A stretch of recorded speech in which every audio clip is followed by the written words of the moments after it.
Presidency কলেজে পরীক্ষা চলাকালীন সমস্ত পরীক্ষার্থীরা পরীক্ষা দেওয়ার সময় টেবিলের ওপর গায়ত্রী মন্ত্র রেখেছিল। সেটি কলেজের ব্রিটিশ অধ্যাপকের চোখে পড়লে অধ্যাপক বলে, তোমরা কি চিটিং করছো? পরীক্ষার্থীরা বলে, না স্যার, এটা গায়ত্রী মন্ত্র।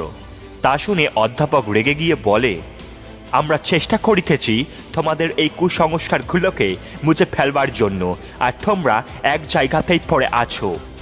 এই বলে অধ্যাপক গায়ত্রী মন্ত্রটি ছিঁড়ে ফেলেন এবং বলেন, এই ক্লাসে আর কোনো কুসংস্কারে বিশ্বাসী থেকে থাকিলে বেরিয়ে যেতে পারো। সেই সময় একটি ছেলে হাত তোলে এবং অধ্যাপকের উদ্দেশ্যে বলেন, স্যার, আপনার আইডিওলজি আমার খুব ভালো লেগেছে। আপনার প্রতি অনুপ্রাণিত হয়ে আমি সেই জিনিস করতে চাই যেটা আপনাকে দেখে আমি প্রথম দিন থেকে করতে চেয়েছিলাম। অধ্যাপক বলেন, বেশ ভালো, সেটা কি? তারপর সেই ছাত্রটি নিজের পায়ের জুতো খুলে ইচ্ছা মতন অধ্যাপককে জুতো দিয়ে পিটাতে থাকে। সেই ছেলেটির নাম সুভাষচন্দ্র বোস। হ্যাঁ, তিনি কখনোই তার দেশের মাটিকে ছোট হতে দেয়নি, যার প্রাণ ছিল শুধুমাত্র দেশকে স্বাধীনতা দেওয়ার জন্য। একবার প্রিন্স অফ ওয়েলস কলকাতায় আসলে গান্ধীজি ঠিক করেছিলেন ব্রিটিশদের সমস্ত কিছু বয়কট করবেন।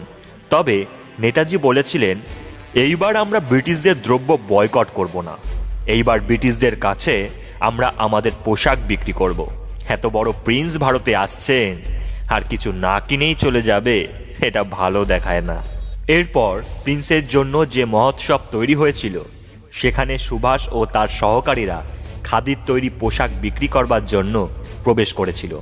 তবে কিছু ব্রিটিশ সিপাহী নেতাজি ও তার সহকারীকে আটক করে এবং হেসে বলে, তোমাদের এই খাদি প্রিন্স পরবে?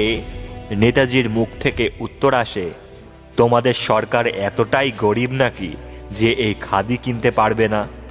এরপর সুভাষকে 6 মাস জেলে কাটানোর সাজা শোনানো হয়। যদিও মজার বিষয় হলো, নেতাজি যতবারই জেলে যেতেন, জেলে প্রবেশ করবার আগে বলতেন, আমি আবার ছাড়া পেয়ে যাব। একবার বার্লিনে সুসজ্জিত ঘরের ভেতরে বসে বই পড়ছিলেন নেতাজি। ঘরের ভেতরে ও বাইরে ছিল প্রচুর মানুষ। তারই মাঝে বসে আছেন নেতাজি আর অপেক্ষা কখন তিনি আসবেন। অবশেষে এলেন তিনি। সামরিক পোশাক, বুকে নাৎসি স্বস্তিক চিহ্ন আর বিখ্যাত সেই মাছিগোপ। তার সামনেই দাঁড়িয়ে হিটলার। কিন্তু হিটলারকে দেখেও নেতাজি জায়গা ছেড়ে উঠলেন না। প্রশ্ন আসে, কে তুমি যে হিটলারকে দেখেও সম্মান জানানোর প্রয়োজন বোধ করলে না? উত্তর আসে, আপনি হিটলার নন, একজন বহুরূপী মাত্র। এরপর আরও একজন এলেন।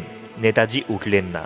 এমনভাবে অনেকক্ষণ চলার পর হঠাৎই একটি হাত নেতাজির কাঁধে নেমে এলো।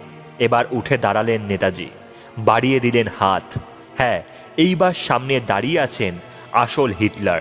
হিটলার বলল, আমার এরকম বেশ অনেক বহুরূপী রয়েছে, সেটা অনেকেই জানে, কিন্তু আমি যে আসল হিটলার তুমি বুঝলে কিভাবে? জবাবে একটু হেসে তিনি বলেন, সুভাষচন্দ্রের কাঁধে হাত রাখার সাহস একমাত্র আসল হিটলারেরই আছে। হ্যাঁ, তিনিই ছিলেন সুভাষচন্দ্র বসু। এরকমই আরও একটি ঘটনা হলো, নেতাজি কংগ্রেসের প্রেসিডেন্ট পদ ত্যাগ করে যখন অল ইন্ডিয়া ফরওয়ার্ড ব্লক দল তৈরি করেছিলেন, তখন সেই দলের প্রবেশপত্রের পাশে একটি দাড়ি কাটার খুর রেখে দিয়েছিলেন। তিনি চেয়েছিলেন তার দলে অংশগ্রহণকারীরা স্বাক্ষর করে নয়, সেই খুর দিয়ে হাত কেটে রক্ত বার করে সেই রক্তের ছাপ পত্রের ওপর দিয়ে তারপর দলে প্রবেশ করুক। তিনি যেমন দেশের জন্য প্রাণ দিতে পিছপা হতেন না, তিনি চেয়েছিলেন তার দলে তারাই থাকবে যারা দেশের জন্য প্রাণ দিতে দুবার ভাববে না। কেমন লাগলো নেতাজি সম্পর্কিত বিষয়গুলো জেনে আমাকে কমেন্ট করে জানান। আর ভিডিওটি ভালো লেগে থাকলে চ্যানেলটিকে সাবস্ক্রাইব করে দেবেন। ধন্যবাদ।